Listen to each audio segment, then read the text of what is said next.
Reflexão bíblica. Carta de Paulo aos Colossenses. Capítulo 1. Colossenses 1. Paulo saúda os colossenses e expressa sua gratidão por sua fé e amor em Cristo.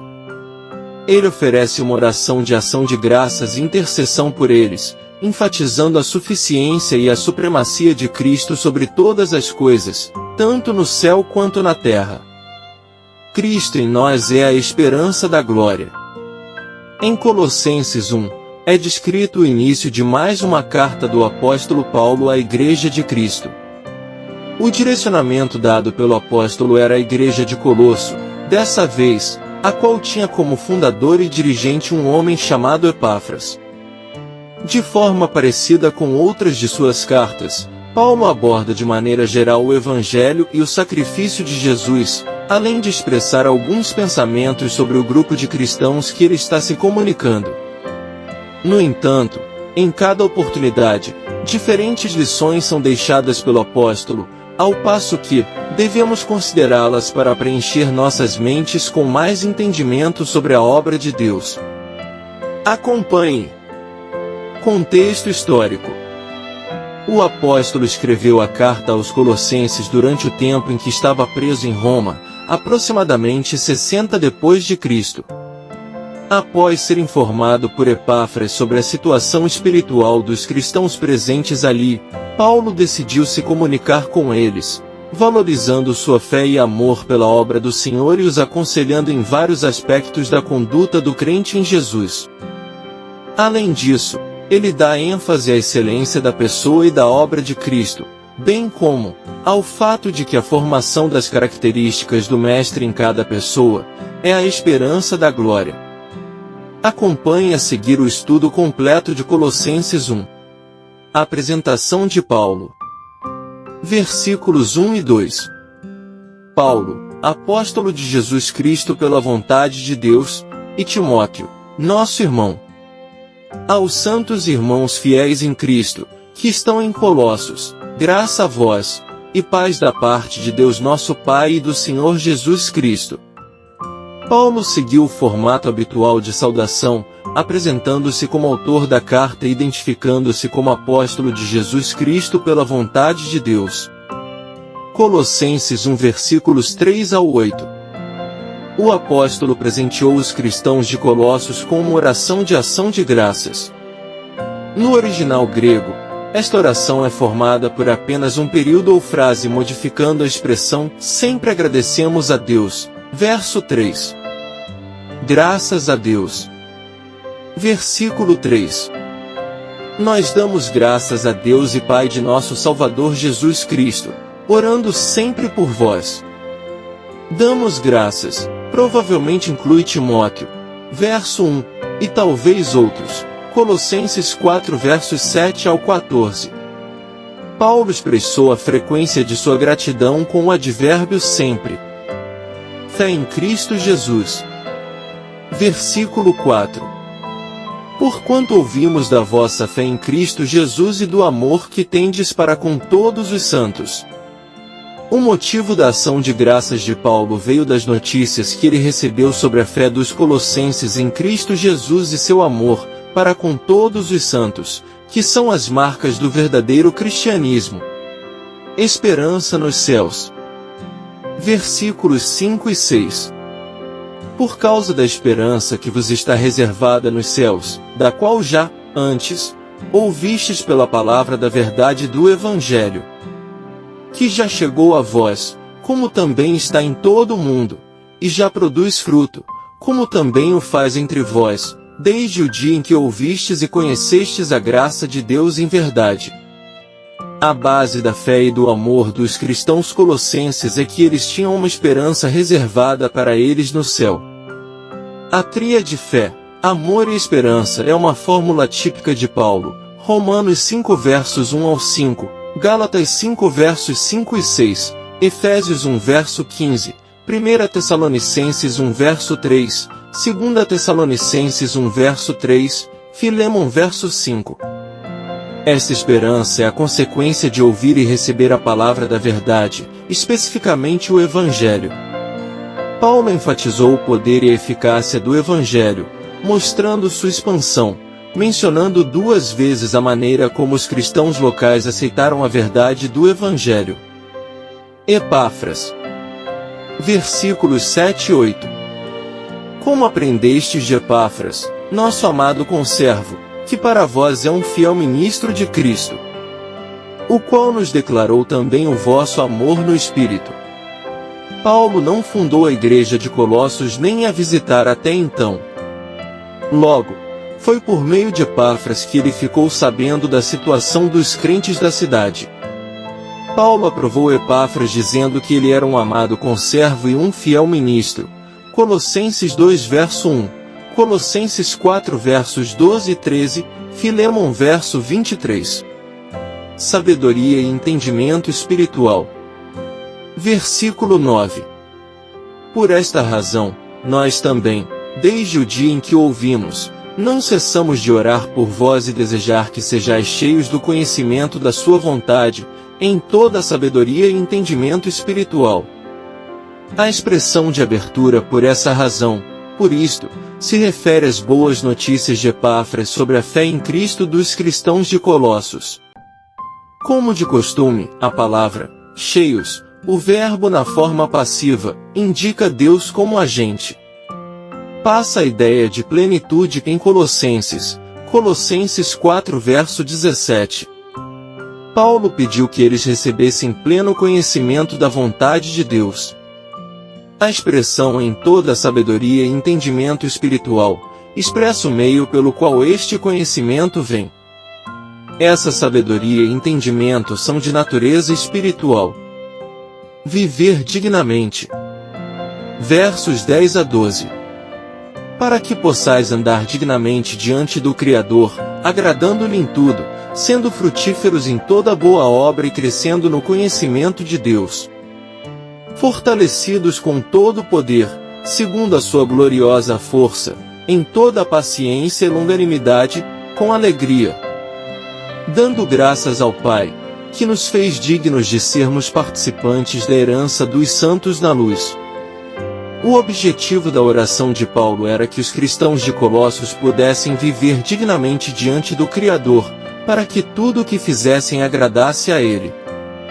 A conduta do cristão, a qual é agradável a Deus, envolve praticar boas obras, estar em contínuo crescimento espiritual, depender de seu poder, o que gera perseverança, paciência e alegria, e ser grato por tudo, pois Deus nos deu parte na herança dos santos. Redenção pelo seu sangue. Versículos 13 e 14. Ele nos livrou do poder das trevas, e nos transferiu para o reino do seu amado Filho, em quem temos a redenção pelo seu sangue, o perdão dos pecados. Livrou e transferiu, fazem lembrar a figura do Antigo Testamento de Deus libertando seu povo das mãos de opressores hostis, Êxodo 6 verso 6, Êxodo 14 verso 30, Juízes 6 verso 9, Juízes 8 verso 34. Os cristãos foram resgatados do domínio opressor de Satanás, poder das trevas, ao serem transferidos para o domínio de Cristo, o reino da luz, verso 12. Esta libertação, ou êxodo, se cumpriu pela redenção dos cristãos, por meio do perdão dos pecados por causa da expiação de Cristo, versos 15 ao 22. Colossenses 1 versos 15 ao 22. Estes versículos são um poema, ou talvez um hino, que expressa a supremacia de Cristo como o Criador e Redentor. A elevada cristologia de Paulo combateu a falsa doutrina que se infiltrou na igreja de Colossos. Deus conosco. Verso 15. O qual é a imagem do Deus invisível, o primogênito de toda a criatura. A palavra, imagem, indica a representação visível e exata de algo ou alguém. Portanto, Jesus, o Filho, é a representação do Deus invisível do Antigo Testamento, João 1 verso 18. Jesus também representa a humanidade sem pecado, Gênesis 1 versos 26 e 27. O título primogênito não quer dizer que Jesus foi criado, verso 16, e sim que ele tem a primazia e está acima de toda a ordem criada. Todas as coisas foram criadas para ele. Versículo 16. Porque nele todas as coisas foram criadas, nos céus e na terra, visíveis e invisíveis, sejam elas tronos, ou dominações, ou principados, ou potestades, todas as coisas foram criadas por ele e para ele. Cristo é soberano sobre a criação porque é o Criador. Foi ele que criou todas as coisas. A menção de tronos, dominações, principados e potestades deve ser uma referência a 4 classes de seres angelicais, que talvez dirijam os afazeres humanos. Provavelmente isso foi uma correção da falsa doutrina que promovia a adoração de anjos.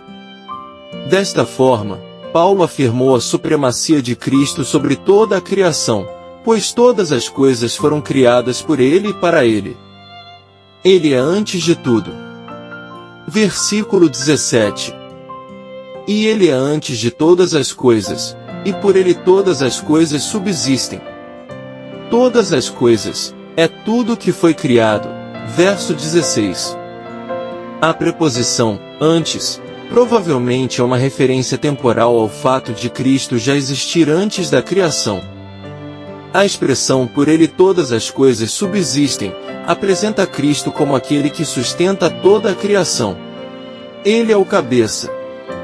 Versículo 18.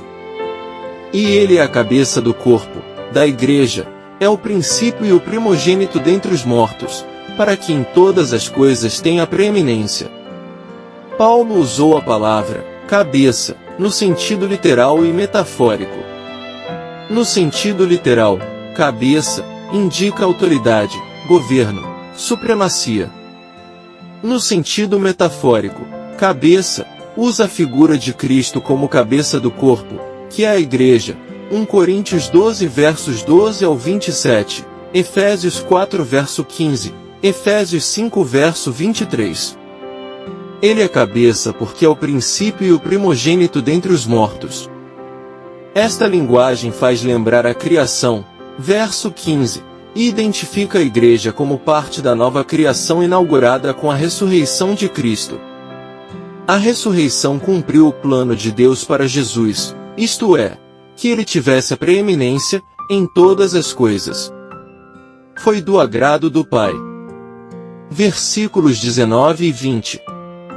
Porque foi do agrado do Pai que nele toda a plenitude habitasse. E que, havendo por ele feito a paz pelo sangue da sua cruz, por meio dele reconciliasse consigo mesmo todas as coisas, tanto as que estão na terra como as que estão no céu. Foi do agrado de Deus que sua plenitude, isto é, todo o ser de Deus, habitasse no Filho. Portanto, Jesus era totalmente Deus e totalmente homem. Deus se agradou disso porque, por meio de Cristo, ele iria reconciliar, restabelecer o relacionamento de todas as coisas consigo, na cruz. Romanos 5 verso 11, 2 Coríntios 5 verso 19. Necessidade de reconciliação com Deus. Versículo 21. E vós, que noutro tempo erais alienados e inimigos em vossa mente pelas vossas obras mais, agora, contudo, vos reconciliou. Paulo explicou a necessidade de reconciliação com Deus, apelando para a condição espiritual dos cristãos colossenses antes de serem salvos. Antes de ouvir as boas novas, eles estavam separados de Deus. O pensamento corrompido leva a um comportamento imoral, que por sua vez gera mais pensamentos ruins e mais afastamento de Deus. Antiga vida dos cristãos colossos. Versículo 22. No corpo da sua carne, pela morte, para vos apresentar santos, e irrepreensíveis, e inculpáveis diante de seus olhos. Paulo contrastou a antiga vida dos cristãos de Colossos com sua atual salvação. A referência ao corpo físico de Jesus ressalta sua humanidade, ao passo que o verso 19 expressa sua divindade. O objetivo desta reconciliação era que os cristãos fossem apresentados santos, irrepreensíveis e inculpáveis diante dele, e não como inimigos na mente e tendo obras mais. Verso 21. Fé no Evangelho.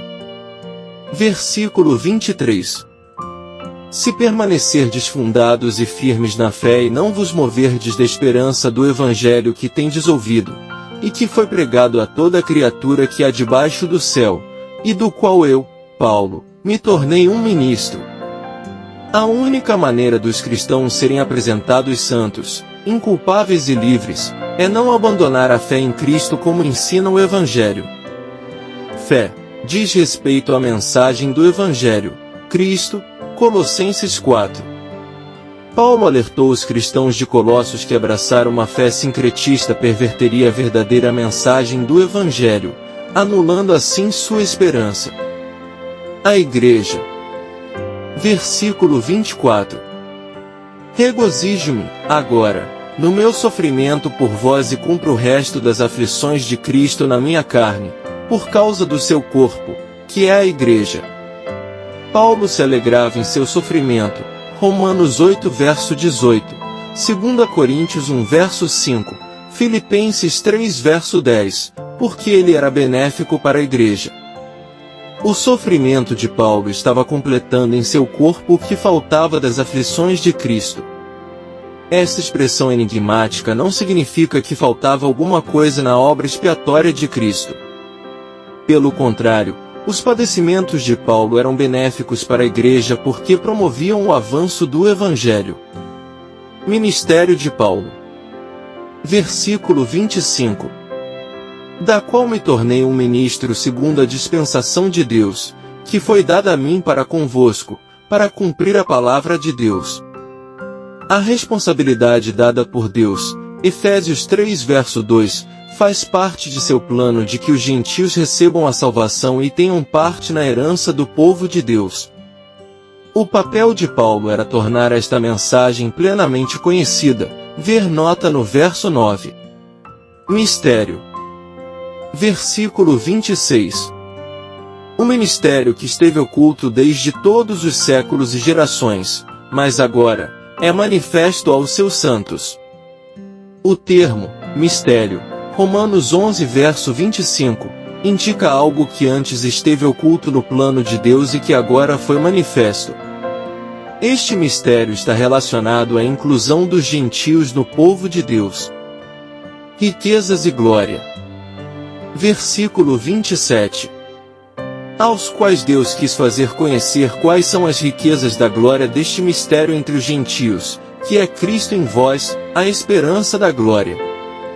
Juntas, as palavras riquezas e glória expressam a maravilha e as bênçãos deste mistério.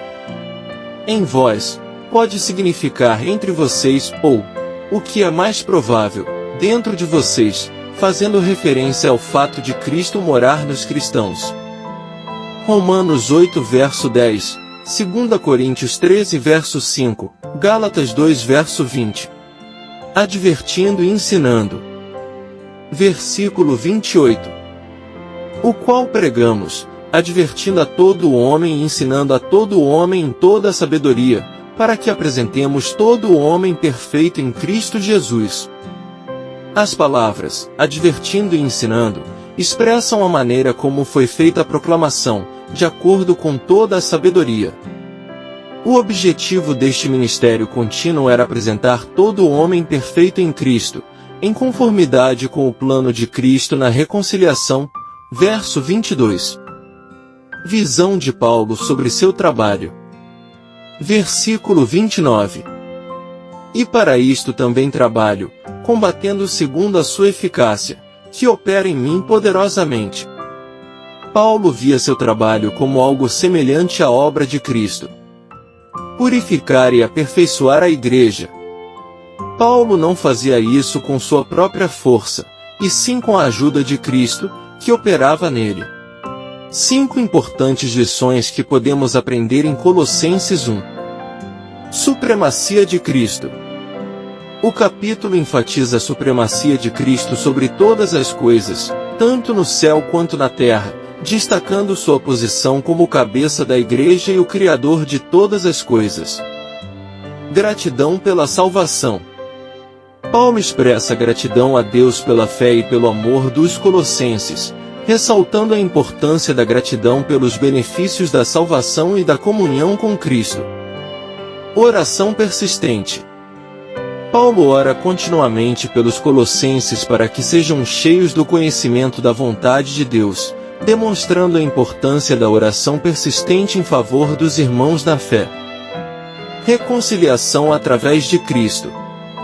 Paulo destaca o papel de Cristo na reconciliação de todas as coisas consigo mesmo, incluindo os pecadores, lembrando-nos da importância da reconciliação através do sacrifício de Jesus na cruz.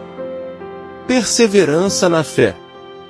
O capítulo encoraja os crentes a permanecerem firmes na fé e a continuarem a crescer em conhecimento e entendimento espiritual, destacando a importância da perseverança e da firmeza na caminhada cristã.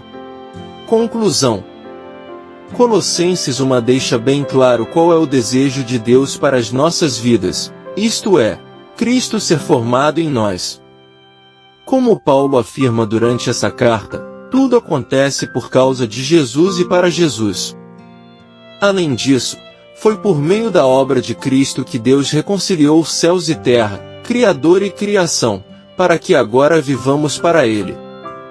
Jesus é a imagem do Deus invisível e agora nós também podemos ser, quando guardamos Sua palavra e renunciamos a nós mesmos, tomando a nossa cruz diariamente para segui-lo de maneira fiel. Dessa forma, somos transformados de fé em fé, de glória em glória, e nos tornamos alguém que o Senhor pode contar para expandir o seu reino. Graça e paz por parte de nosso Deus e Pai, e de nosso Senhor e Salvador, Jesus Cristo, estejam sobre nossas vidas.